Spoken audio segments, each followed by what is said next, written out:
Okay, we have three very different camera cages here, and each has a strength that makes it a good choice. Let me preface by saying I've used each of these camera cages for over a year, and I still have a hard time deciding which one of these is my absolute favorite.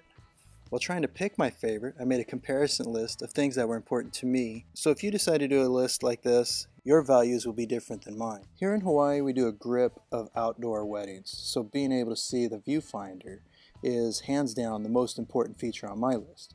With that in mind, my cage choice will need to accommodate the Z-Finder by Zacuto. The Cinevate and wooden camera cages work with the out-of-the-box Z-Finder mounting system.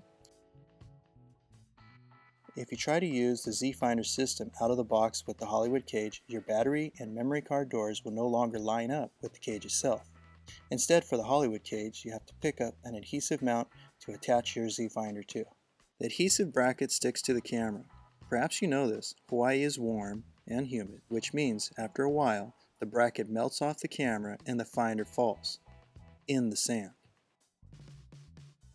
If you're going to mount an external monitor to the cage, then the wooden camera or Hollywood cage are strong in this area.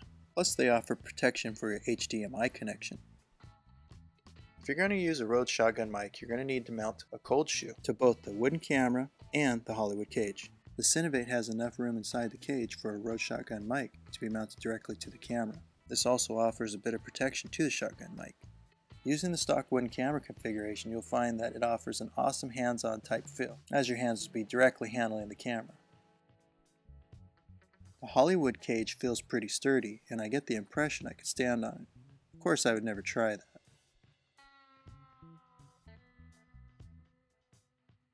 If you don't use a follow focus, accessing the lens is going to be very important.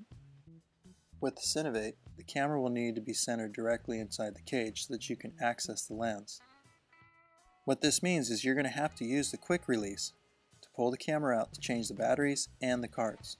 If the camera is too far back, the lens will be inside the cage, making access to the lens a little more tricky. Well, that concludes this video. I hope you found some answers to some questions you had, and I trust you got some answers to some questions you did not have. We're going to add some links to the description below where you can find more information and buy this type of gear. I want to leave you with this. After doing this video, of the three cages, I have decided to keep